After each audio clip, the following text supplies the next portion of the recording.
I am excited about the show today. You should be. We are finally talking about your area of expertise. It's showtime. This is The Ski Show, the ultimate show ski podcast, and your one and only source for all things show skiing, bringing you news, knowledge, and interviews with the legends and stars of our sport. Here are your hosts, Matt Heilman and Adam Schaller.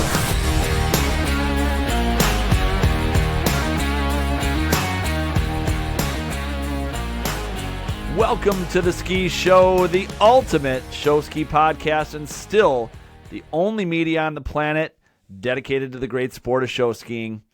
Adam and I are back in charge this week after allowing Kaylee and Bria to take over our last episode. If you haven't caught that one yet, do yourself a favor and carve out some time. There's no shortage of fun in that one. Today we shift gears. We talk all about production, specifically production beyond just the script. Adam, I imagine you're pumped about this episode and probably happy Kaylee and Bria aren't here any longer. Well, I mean, first off, if you haven't listened to that podcast with Kaylee and Bria, don't just listen to it. You should watch it on YouTube.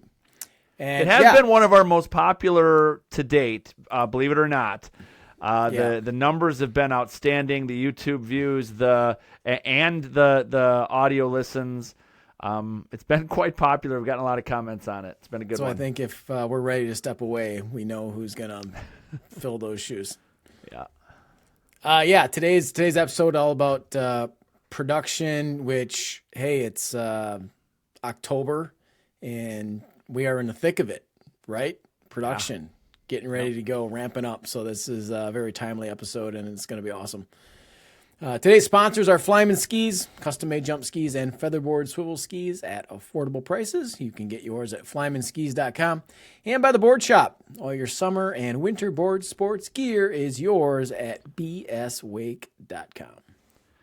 Believe it or not, Adam, while it's the off season here, there's a lot going on next week in the world of show skiing. The weekend of November 8th to 10th is going to be hopping in Winter Haven, Florida. It's the annual NSSA meeting, which I know you love. Every time we talk about the NSSA meeting, you're a big fan. There's a lot of other stuff going on. There's the Send It Night Jump competition presented by Haggerty's Jump School. There's going to be a great jump comp down there. There's a Naughty Girl Swivel competition. There's an all-star benefit ski show for Pete Haggerty, raising funds for him. He's back down. He moved back down to Florida, doing great. There's going to be a ski show. A lot of people in town for that. And there's the Team USA fundraiser golf outing. So anyone in the area in Winter Haven, November 8, 9, 10, there's going to be no shortage of events and fun. Yeah, I don't know if I'd use the word hopping for the NSSA meeting, but everything else, yeah, absolutely. But yeah, thanks to everybody that does all the NSSA stuff. Somebody's got to do the work in the trenches, and we appreciate it. But yeah, everything else that's going on, holy smokes, that's great. Fundraisers galore for Pete, for Team USA, so it should be a lot of fun. Yeah, and believe it or not, like you mentioned, the work in the trenches with the NSSA, that is going on. The committees are meeting heavily right now. Difficulty committee, rules committee, all sorts of it in advance of this fall meeting where some rules may get passed and changed, some updates to difficulty charts, things of that nature. So a lot is going on now. A lot of people are having evening meetings. So while some people in the South might be water skiing in the coming weeks here, plenty of people everywhere are getting ready for their snow ski season, Adam. And the Board Shop is fully stocked with all your winter gear, ready to outfit you and the family for the slopes. Yeah, I can't believe we're talking about snow skiing, but yes, that's right. They've got skis, boards, boots, jackets, accessories, and so much more. All the top gear and name brands you could ever want. And if you're looking ahead to Christmas for that show ski in your life, they still have all the summer gear that you need. That's right. Visit their shop in Lake Geneva or get everything you need online at bswake.com. That's bswake.com. Time to transition to our new segment, Hot Takes. Adam, what is your hot take today? Pickup boats. Pickup boats. All right. The box score drives me mad because the team that generally has the least falls generally gets the highest score in pickup boats, which makes no sense, right? The team that has the most falls, those are the guys and gals that are working their tails off. So my idea, again, another idea for another event, is at some point during tournament weekend, it is a pickup boat, like send it Obstacle competition. course Yes. competition. Yes. Here we go. You are littering the course with a set number of skis, a set number of bodies. You've got a triple rig in the corner doing circles, and the pickup boat crew has to come through. And if they want to modify their boats with like 150 horsepower engines, whatever, I don't care. You're timed. You got to pick up the skis, you got to pick up the skiers, and you got to cross the finish line at the other end of the course. That would be awesome to watch. I want to add to your idea. They have to do all that, and immediately following that, a barefoot line comes through. So we see the success level of the barefoot line after they've picked up all the stuff. There you go. Because, you know, those teams that fall all over the place and the pickup boats don't score well, they have more margin of error. Like if they're causing waves. 100%. And, So let's score that. I mean, that would be. All right. Fun. Well, that's an interesting hot take, and it's funny that you did that. You and I do not plan these out in advance or tell each other what our hot takes are. Mine is also in the box scores. And I cannot stand that we give an award for best docking equipment at tournaments. Why is that? I cannot stand it. It is the singular box score that is worth the least among all things in the box scores. So you just mentioned pickup boat. There are 3 elements of pickup boat. Each one of those is worth as much as docking equipment is. Docking equipment is worth nothing, and we give it an award. Showmanship is worth 500 or 250 points, and docking equipment is worth 25 points per judge here I'm talking about. So showmanship's worth 250, docking equipment's worth 25. We give a trophy for docking equipment. We don't give a trophy for the highest scoring showmanship box score. Drives me nuts that we give. So you don't have a problem with docking equipment as a box score. You have a problem it's with fine, it as but an it's all, award. well, it is also nebulous. Like it is nebulous. Like if there's an obvious knot, you get a negative. If you're doing like pickup boats, right? If everything goes well, I guess you score well, right? Automatically, because it's a little bit of a nebulous box score. It sounds like we need a docking equipment competition along with the pickup boat obstacle course. It is worth nothing in our scoring system, and we give it a trophy. So there you go. There's our hot takes for this week. All right. Comments to Matt Heilman. That's right. All right, time to get to our main interview today. We are talking all things production. And joining us today, we have a longtime show director and announcer for a team who has always excelled in production, the Twin City River Rats. Over the years, they've always had big, engaging, fun productions. And funny enough, I just saw on Facebook before we recorded this that the Rats posted all of their themes since 1998. So this is very timely. Very great conversation here for us to have. And today's guest is a big reason for some big productions you've seen over the years. He and Adam are going to have a blast talking shop. Let's welcome to the show, Don Phillips. Hey, Don, how are you? I'm doing great. It's an honor to be here, and dare I say that is it wrong that I announced quite a few of those shows and showed them in all those stores since 98, actually 94. So, well, that leads me right into my first question. Don, how long have you been doing this? So a long time. Is it okay if I name drop here a little bit? So I started in '88 with the Ski Sprites. So I had Chris Copeland before you guys did. So I was the show director and announcer there from '88 to '94-ish. Announcer or show director, somewhere in that range. I was young, I was dumb, but went to prom with Dee Dee. I don't know if you remember her from Team USA. She was Dee Dee W and Dee Dee Day. Now she's married again. Yeah. Hunter Hansen, knew him. Yeah. Coached his mom or mentored his mom in school and stuff. So yeah, it's been a long time, Hans. And so then I went over to move to the cities. That's where the economy was for me, being a math major, and been part of the River Rat since we were a college team to now. So it's been a fun, growing, transformational journey. That's for sure. Holy smokes. All right. Well, great. This is going to be awesome. So our title today is Production Beyond the Script, but we have to start with the script. So we're going to talk about script a little bit. Don, question for you. How do you guys decide your theme? Is it by committee? Is it just the show director? How does that evolve for you guys? Yes. How about that? It really is. The older I get, it's predominantly me. And I don't want it sounds really self-serving when I say that, but I've tried it from everywhere. When I was young, to having a committee, and then I'm entertaining 7 different ideas, 8 different ideas. Feelings get hurt, engagement gets low, and it's just a dichotomy of emotion. But what I do is typically, and last year was a great example of this. We just sat around the pub, I think similar to you guys, and we kicked around 3 or 4 different ideas.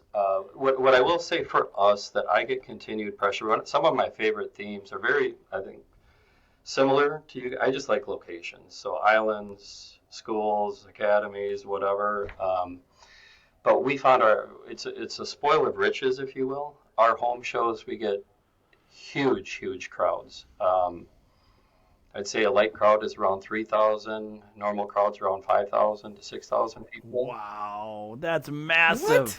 That is massive. Yeah. So with that, trinkets sell. So if you have a princess in your show, we sell more, which generates more money, and we're placating to the parents in the crowd. So princesses are popular in our shows as a result. Wow. Makes sense. Okay. Yeah. So from what I'm hearing is looks like you kind of take the reins on theme and script. Does anybody we do. So put the rubber stamp of approval on it, or is it just like, hey, this is what we're doing? They do. Like one year I wanted to do, what is that? Bachelorette. I wanted to do that. And it's like one parent said, really? Like, well, it'd be kind of fun, wouldn't it? Right? It's just that skit that we all have done a million times of that dating game. Just do that for an hour. Yeah. So that, I have been held back a little bit, but predominantly there's a lot of trust, right? And it's just like for you guys. We said, we really want to do a disco theme. It's not like I'm a dictator. I don't want to come across that way by any means, but it's.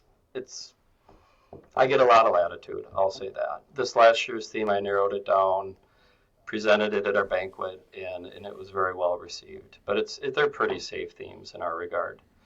But with that is we do have a strong culture on our team where we're probably different, and it's hard. It feels like for the next hour, however long we're going to be here, it's going to be think tank in an hour, right? Because we're going to touch on everything. It feels like, but. Music's so important. There's a high level of trust for me with music. I spend an enormous amount of time, as I'm sure you guys do. That's the straw of the drink, if you will, and the skits that come with it. So it's a very inclusive environment for all the songs. We create a Spotify playlist. There's 5-6 people that just dump, and I go through every one of the songs and.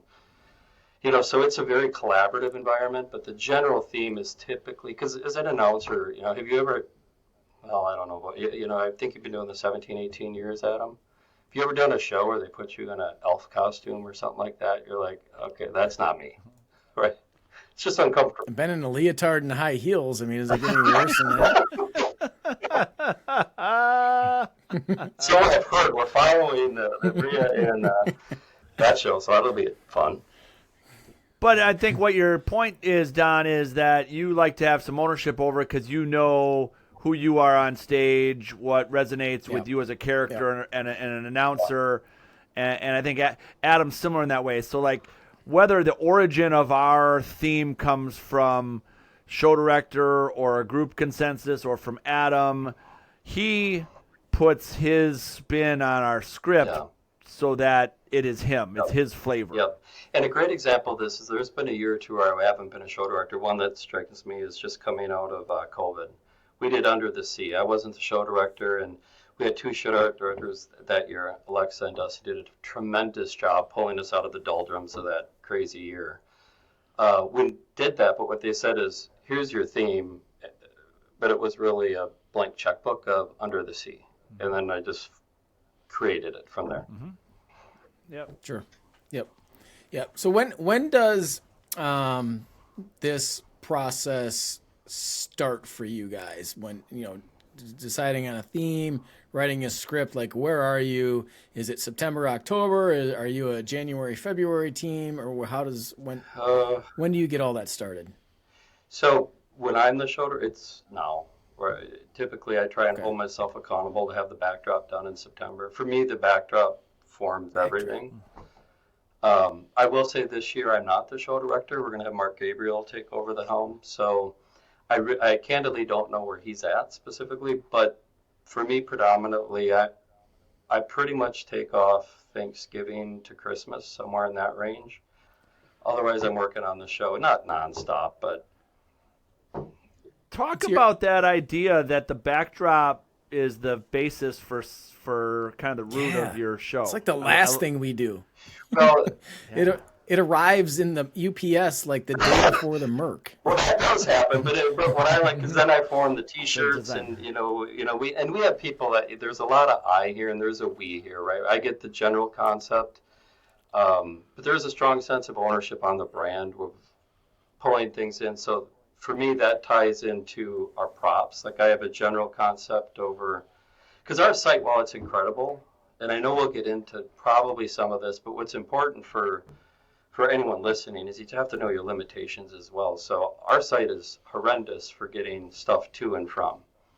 So everything is on wheels, and you have to, it's not easy. You're crossing a busy road, going down a hill, and then it's got to go back up the hill. So they're light, they're on wheels, they're very mobile. So if, a DeLorean, it's hard to have a huge prop like that.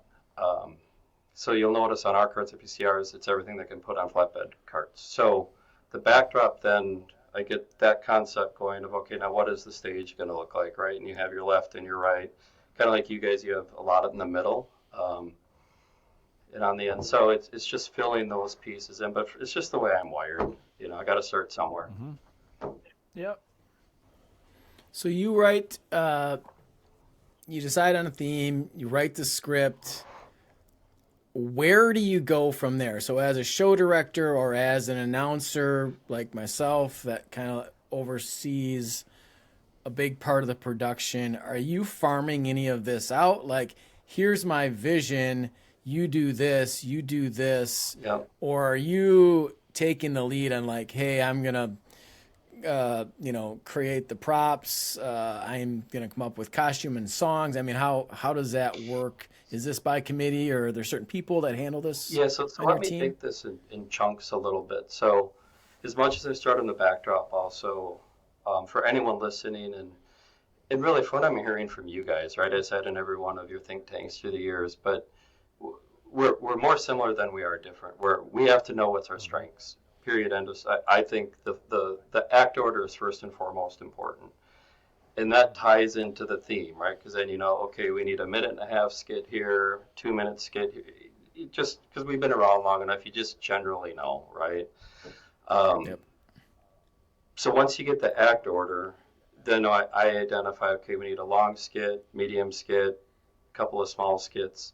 Like Kevin Bruckner went in skip last year, right? I think he skied. I don't know. We had 12 skiing acts because we scored our comedy. I think he skied 9 of them. Yeah, I mean, the Two Girls act, I know he wasn't in Swivel and the regular ballet. So we got to get him to and from, right? So you're playing to your strengths. And so that's why the act order is important. From there, I delegate quite a bit of the skiing. So being the show director, I have a captain for everything, and I have really strong assistants that I try and empower beyond a shadow of a doubt. I make very minimal. I handle parent conversations. I handle any abrasion from skiers and things like that. But typically the captains, I empower them, they run the ship. But for instance, from jump to our final pyramid, Tommy, I don't care what you send me, you have 3 minutes. Period, end of story. And if it's a 3-tier, it's a 3-tier, but you got 3 minutes. And it's that black and white. And then Cheryl, who's on you, I think isn't she your queen lady there? Or your boat, who's your boat captain or shore manager? Wendy. You know, I don't know if you guys do this, but early in the year, we'll leave people on the dock, right?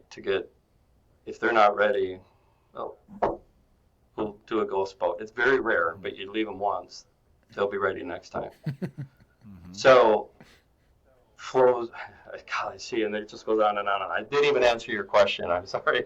But I empower the people to get us to there. Eventually, when it gets to ink on paper, I'll get ideas. I did it this year. And it was a mixed success, good success, where I just said, you guys, find me 3 skits. You know, there's like 6, 7 people. It doesn't have to do anything with animals, because we did an animal theme this year. Just give me something funny.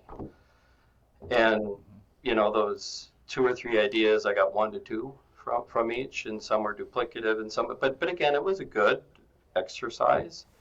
But then I took them, embraced them, discarded them. Even the ideas that I brought in November, what I think is funny, and then I go to the summer, it's garbage, right? And you just redo. So, I don't know if that answered your question. We're so much alike. It's just controlling what you can, right? Yeah, I'm listening to this and I'm just like, yeah, we pretty much operate in the same, yeah, for sure. Because I mean, where we're at right now, you know, so this year, well, last year it was, I kind of wrote the theme like during nationals, like 2023, and I presented it, and yeah, this is what we're doing. That was a done deal. This year was more just committee, you know, some ideas, decided what we wanted to do. You know, we're tinkering with act order at this point, which again is you need an act order really before you write the script.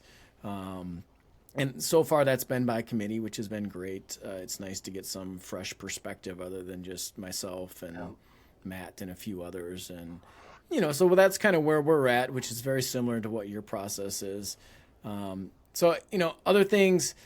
So we write the script, right? The script is done. It looks great, you know, until you start doing the show, right? And then it all changes. But talk a little bit, like who builds your props? Do you, like, your props are great. Like, who does that? So we are blessed. It's really, there's predominantly one family on our show that does very high-end cabinetry. So his name is Rich Cabinetry. Okay. Wonderful family, wonderful man. He does a lot of the props. He and his company, but when we do that, it's kind of a mixed blend between he and I. What I'll do in the off season, usually in the January time frame, give him my ideas. We did a pop-up cake, came up with the design of how you can actually fit an adult in there. Tried designing a 6-foot cake that tall. To do that, it's hard. So we did that, and then he comes up with it. We have people to help paint it. Or predominantly, I put everything on a PowerPoint. I'm probably as anal as you are. The dimensions, the stage of how I want things to be. There's very little spontaneity on our stage, even though it looks like it, unless things go south. But props, wonderful people that paint. Rich builds. I help out quite a bit, and it's usually 5 or 6 people that do it. I have a question for both of you. Big picture, so our audience wants to learn about production. This is called Production Beyond the Script. If you guys had to say, as you're building themes and you're putting the whole thing together and come tournament time, it's a complete product, what are the most important elements in delivering that theme? What is it? Don's mentioned backdrop. You guys have talked prop. We talked script. But what is it that is the most important elements beyond just the script writing itself in delivering a quality theme? I have my answer. I do too. What I think is the most important is music. That's my Adam, answer. remember our podcast with Steve Welch and That's Alex exactly Jacobson? what I'm remembering. Yes. Yep. The soundscape of the show. Soundscape is the word they used. It is music, and it brings about feelings. It's the sound effects. It's the music. That's the most impactful because people don't often listen to what the announcer's saying or not paying attention to the storyline or the skits. Props and backdrops are important. Costumes are important. It's all important. But I think if you had to pick, my personal opinion, if you had to pick on one particular thing, it's the music that you associate with your show. My opinion. And I would echo that. Don? Yeah, I mean, Beyond a shadow of a doubt. It sets the tone. It's everything. yeah, I mean, it's psychological too. Music, even when someone doesn't know they're tapping their foot or bobbing their head to the music, they are.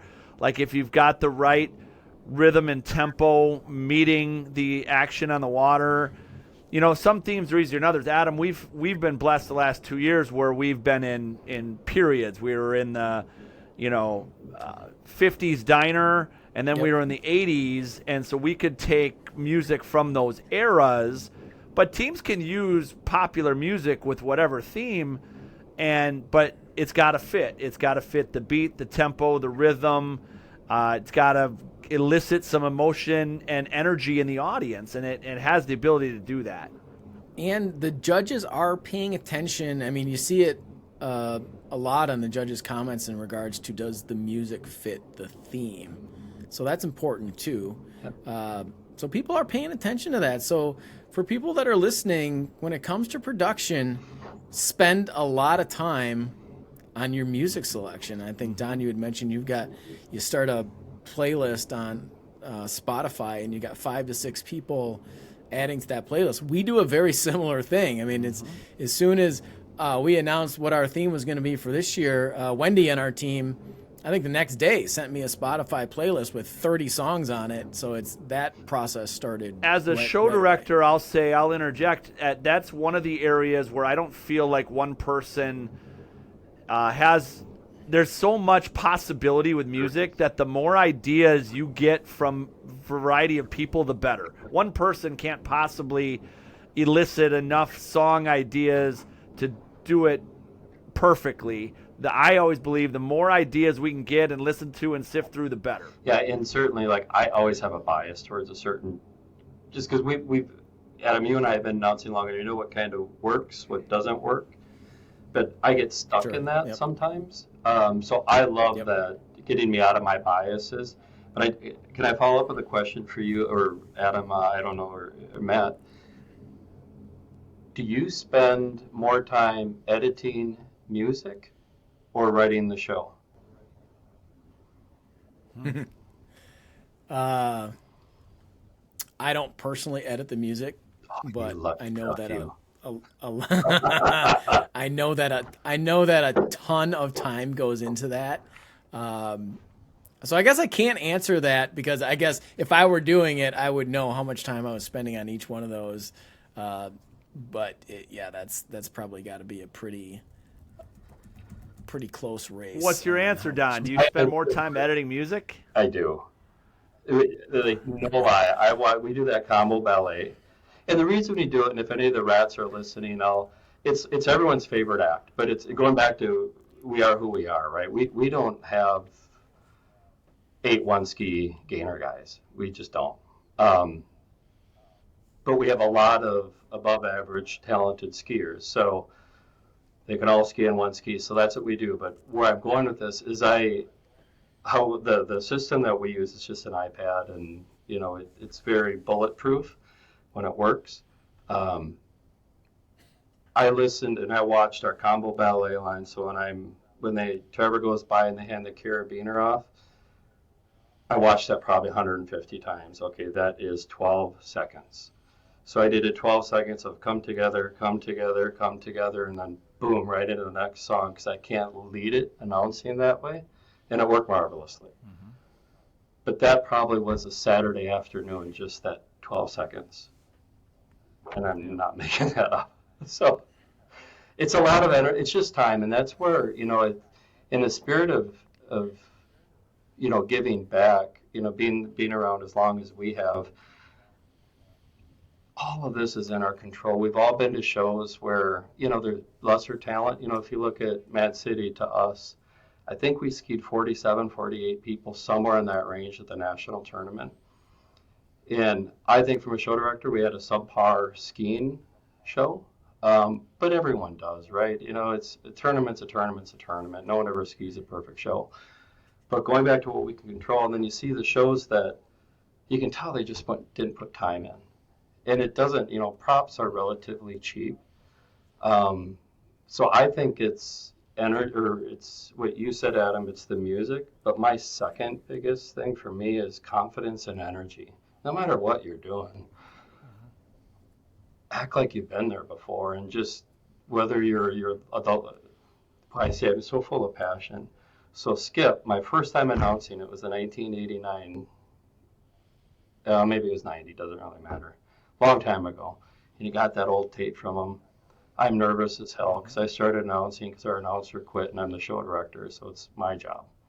So I had a few barley pops and did a show, and I thought, geez, this sucks.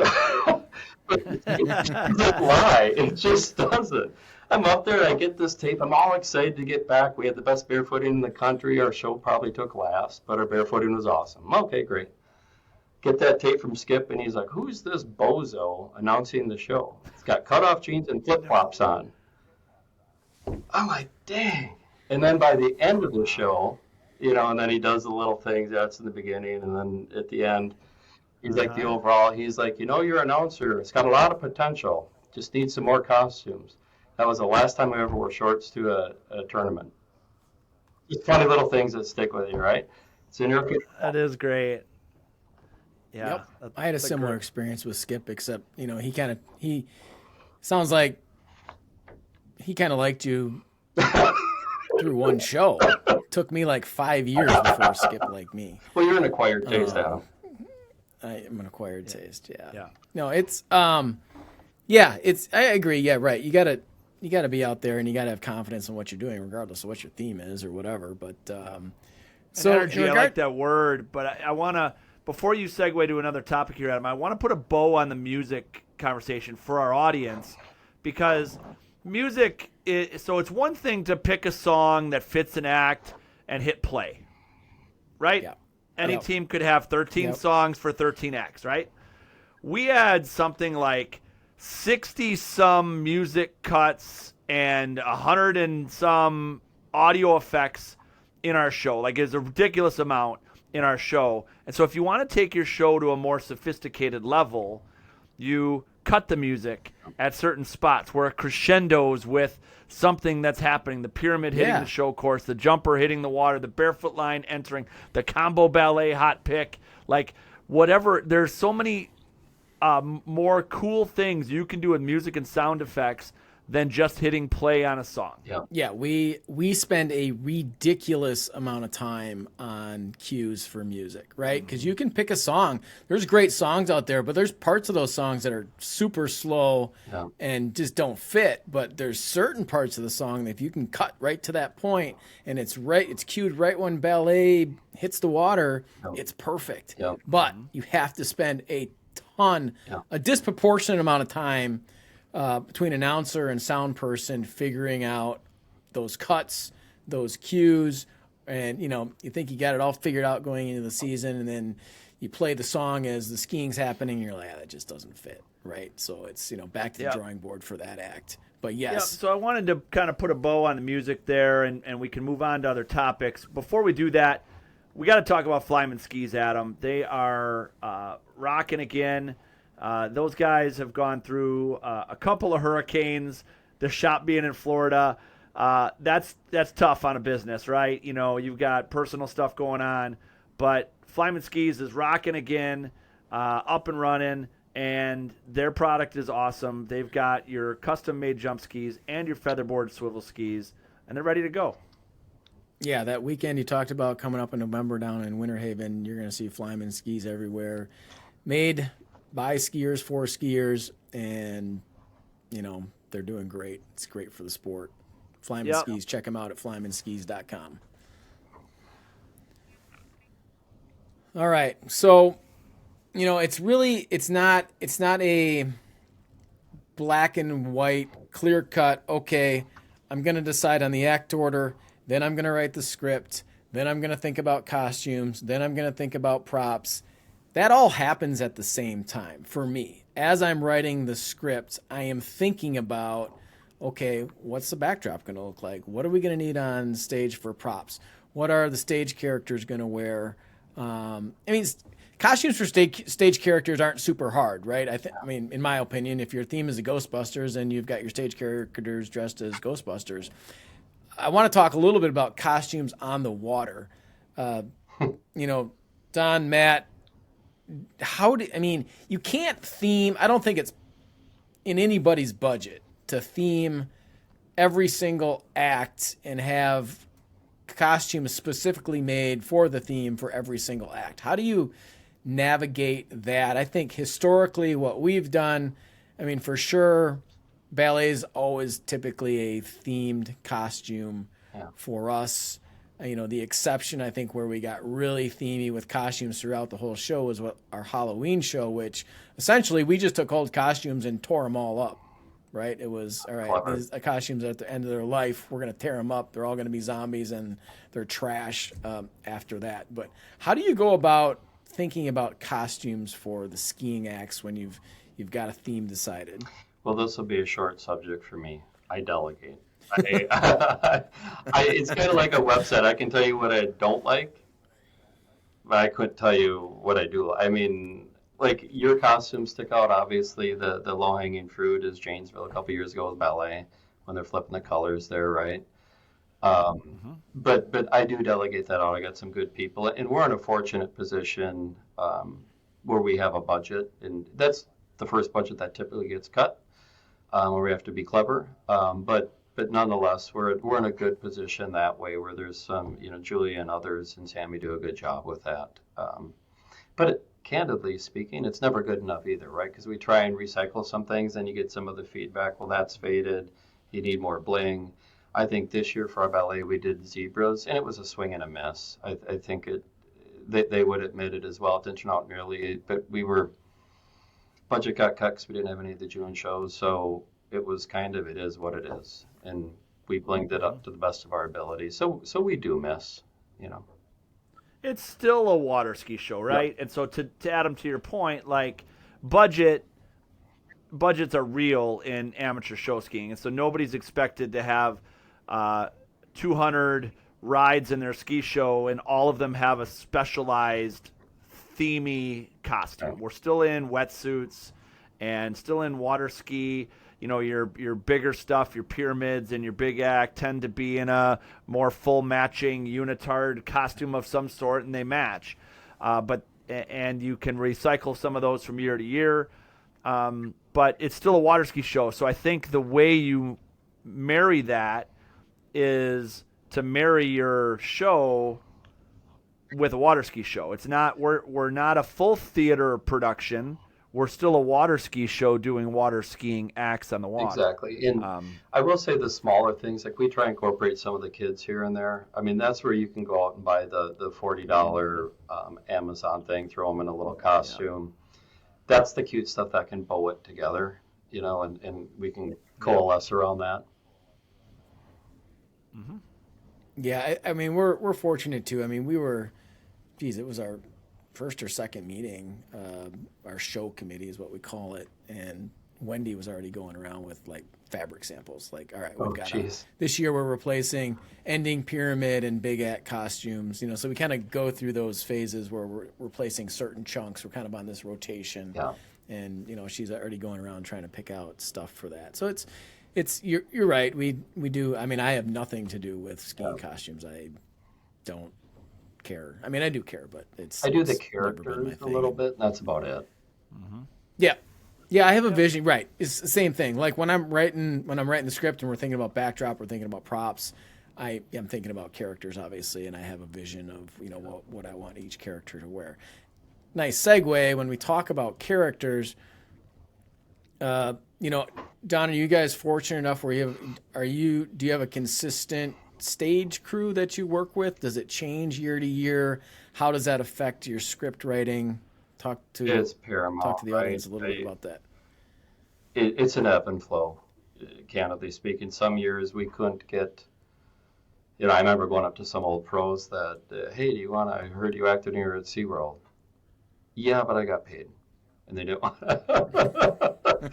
it's Fair. like, okay, so it was uncool to be on the stage. Well, then all of a sudden the pendulum swings and it's wicked cool to be on the stage. And I think the production takes over, so now you have a standing line. And it's tough to wean them out sometimes. So, but what I will say, it's absolutely part of what I write.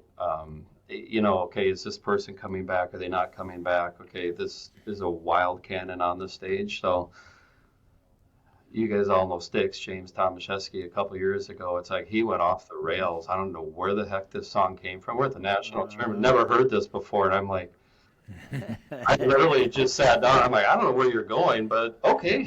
Yeah. Let's enjoy it.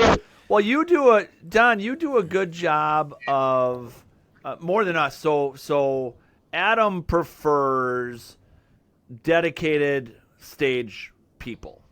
That's their gig.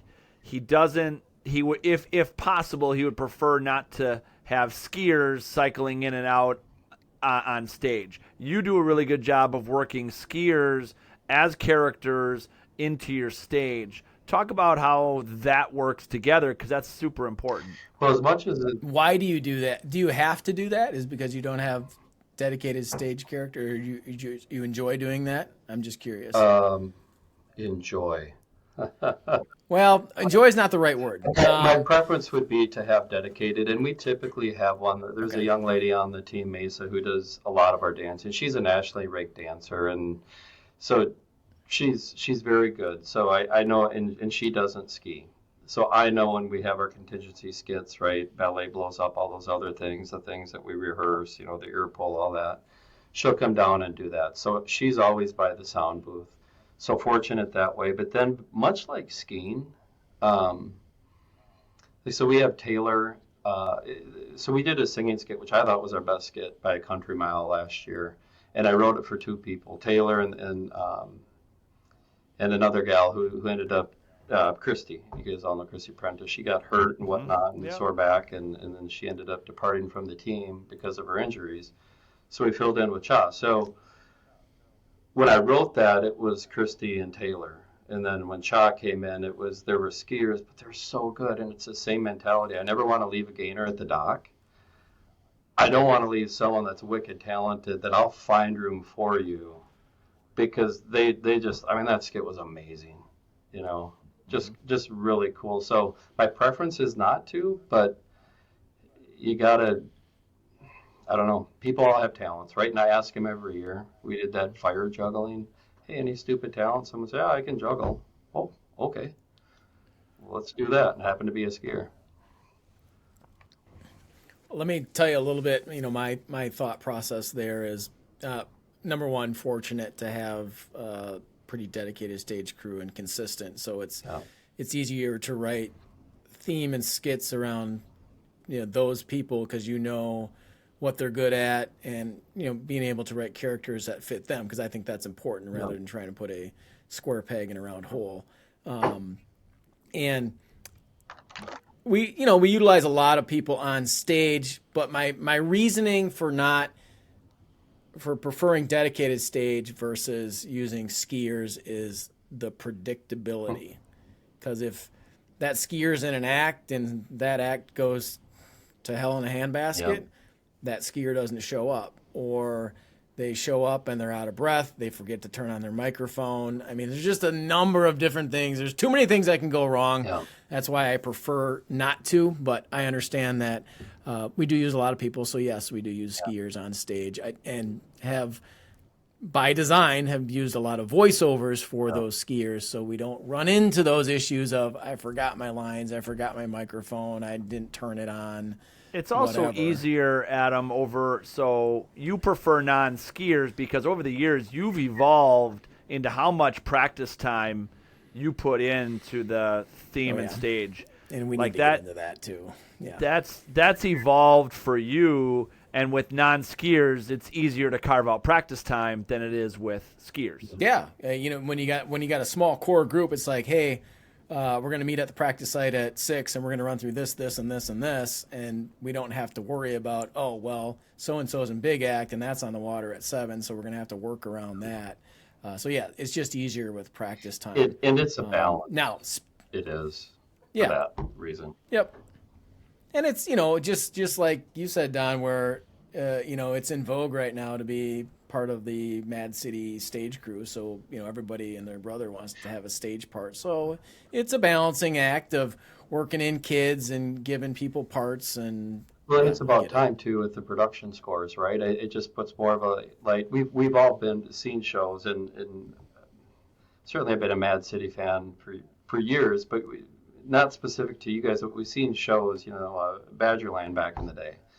Like, oh my gosh, those shows were 10 out of 10, and not necessarily for Badgerland because they were good too, but the production was so good and the skiing was lagging, right? And it's good that we're finally getting rewarded. So then I would say the thespians in the group and whatnot, and I said thespians, the actors in the group can go ahead and showcase their skills, right? So I'm pretty stoked about it, and I think it's great for our sport, transparently.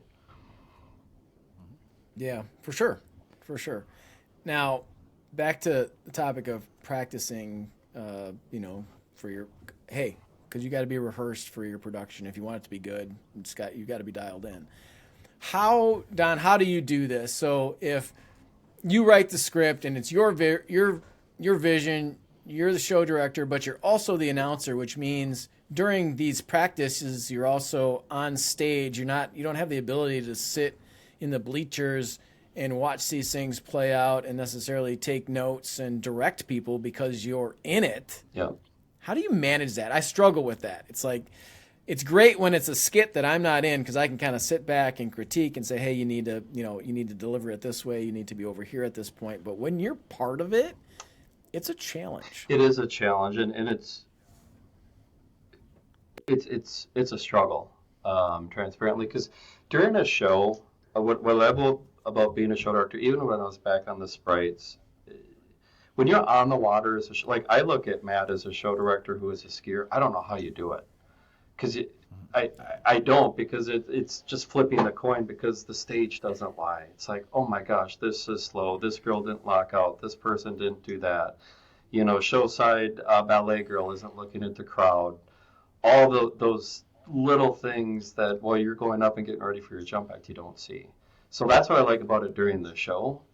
From a performance and rehearsal perspective, it's just our culture where I am, and I'm interested to see what the new show director does, because I really delegate the responsibility of, for me, it's always about execution.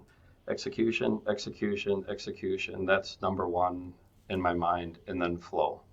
And I share that wholeheartedly, because selfishly what I'll say, spectator appeal comes from music and the skits. So if that is tight, I'm confident in my announcing ability with strong music. The spectator, it's my job to get the points and the spectators and engage them into what's happening on the water. But there better be something on the water. So long-winded, short answer for me, combining all the two, is really empowering the captains to say, here's my expectation for ballet. I'd like to see 25. I'll settle for 18 that make it. Wherever you want to go in between there, right? I've been on team, or, for our team where we're pushing that 25 to 28 range, and then 20 make it. That's not me. I want to look at the dock and know they're coming in. So, yep. But then for acting, I'm sorry. See, I get so passionate. Everything's related, guys, and I apologize. But Yeah. From the acting, it's real. And every Tuesday we go down, we borrow, we beg, I steal. But usually they're high-end skiers where I can pull them out of things, and it's not that detrimental. Because everyone just realizes the stage is uber important. And if you're listening, it just is. Sadly, it's important. How many? Well, how many it is, shows, and it's like it's been a pet peeve of ours forever that, and maybe teams just don't have the time, or they're more tourist towns, they're not together very often. But you can see when there's no effort put into the theme or production whatsoever, and then introductions are bad, dances are sloppy, there's no storyline. The announcer is turning around looking for what's coming next because he has no clue of the timing. There's just no effort put in, and production is all of those things together: the flow, the execution, the theme, the script, the costumes, the music. It's all of it. And I will say too, Adam, I don't know if you feel the same way, but I think if you were to ask my team, certainly there are trigger points that I have from a show director and an announcer and the product. It sounds like I'm a big dictator on here. I'm not. I'm the biggest pushover in the world. Just do what you say you're going to do, right? That's my biggest thing. But truly, it's empowering those around you and letting them getting out of their way. Is the best way to say it. We have such a good culture that way, and for us, as good as you are, and as good as I am, I hope that if people were, and that sounded really arrogant, but I hope that we're still coachable. So I have Dick Bruckner, who's our show manager. He'll come up after a show, during a show. He's like, Don, you forgot every line. That was a terrible show. And he's not being hard on me. He's 100% right. He's like, I missed my line here. I didn't do that, so I didn't have that cue. We have 43 seconds, and that dance was 38 or 35. I mean, he holds me accountable, and I need that, right? Because I get lazy, especially for home shows. Like, I'll just wing it. I'll tell a dad joke. Life will be good. Yeah, no, I get it. I got, Jackie, who's our sound person, and she has a script that she follows along with for all the cues, and she lets me know when, I miss things. So, question, how many home shows do you guys do in a week? One, two? One home show, and then, so how many times do you do stage practice a week? So, closed circuit, if you want to join the River Rats, it's 2 times a week. It's all we need. We put that production on. We practice as a team on Tuesday nights, which includes stage, and then our shows on Thursday. So we have our weekends off. Little kids ski Wednesday, and we have jump and that on a different lake. But I will say there are times that, from a stage perspective, we rehearse. So if our show starts at 7, I'll pull the actors together at 5:30. We're down there. We're hammering it out for an hour. But by that time, usually we're going through quite a bit during Dryland in our April timeframe.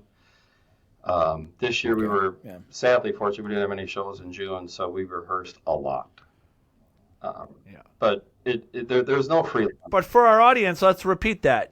Some seasons, and often you'll start stage rehearsals and run-throughs in April. Absolutely. Yep.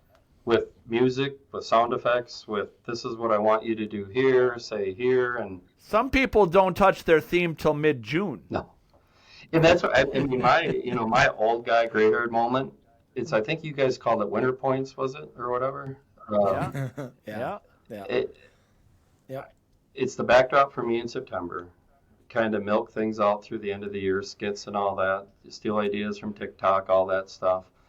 Coalesce around music, the theme, in the January, February timeframe. Meet with the broader group of people and actors in February for dry run through, and all that I'm meeting with the captains. Not a lot, but enough to say this is what I'm thinking here, here, and here.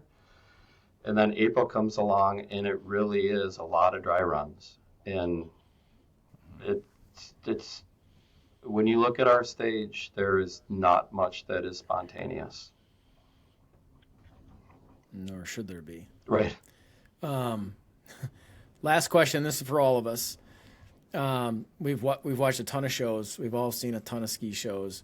What would be the one thing, like if we had to pick out one thing, and maybe we already answered this, but for a team to focus on to improve their production, what do they do? And I'm going to answer first. It's practice. Yeah. You have to put in the time. A script is awesome, and you've got all the props, and it looks fantastic, and you've got great music. But if you don't practice it, it doesn't matter.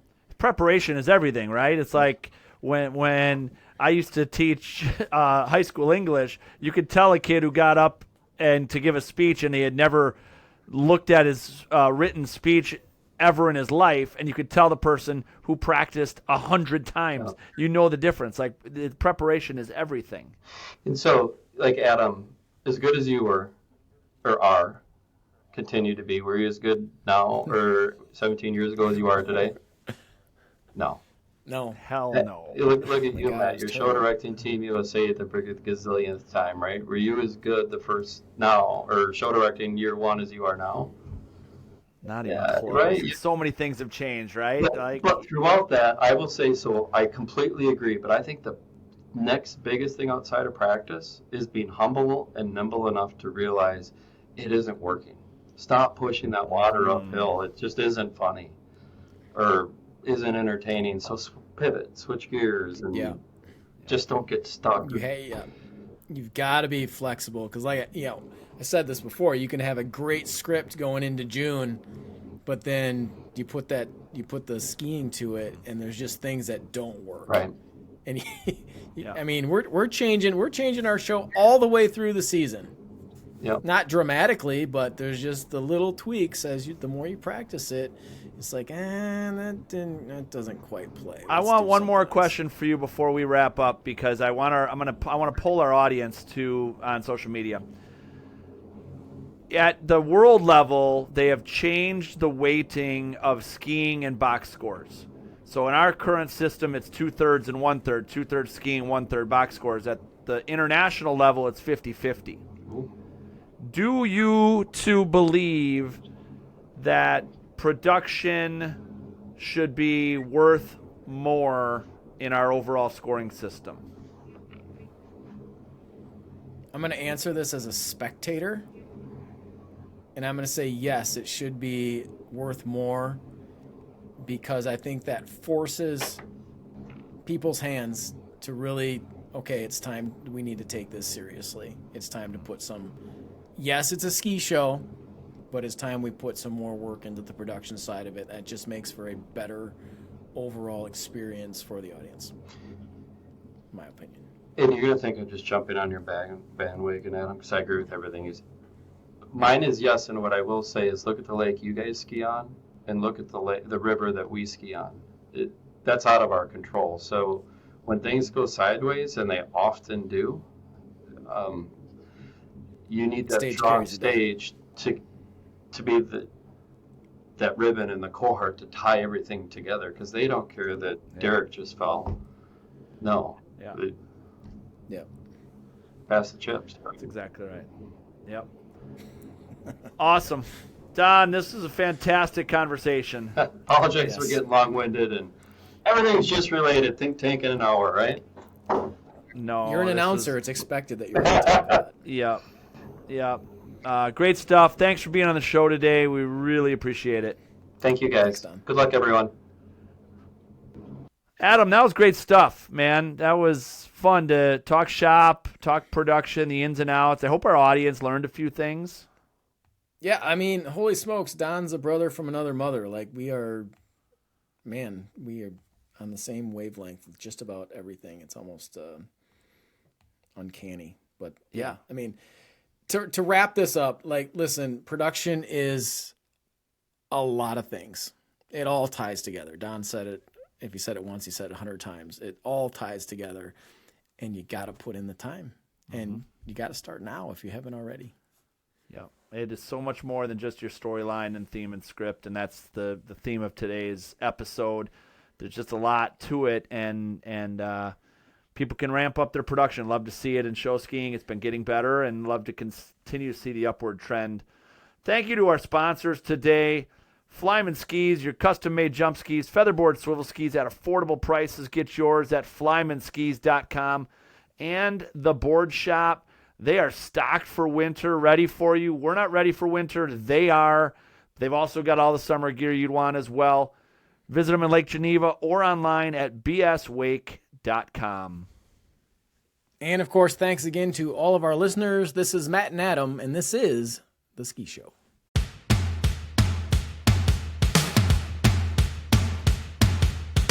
Thank you for listening to The Ski Show, the ultimate show ski podcast with Matt and Adam. If you have questions or ideas for the show, find us on social media or message us at theskishowpodcast@gmail.com.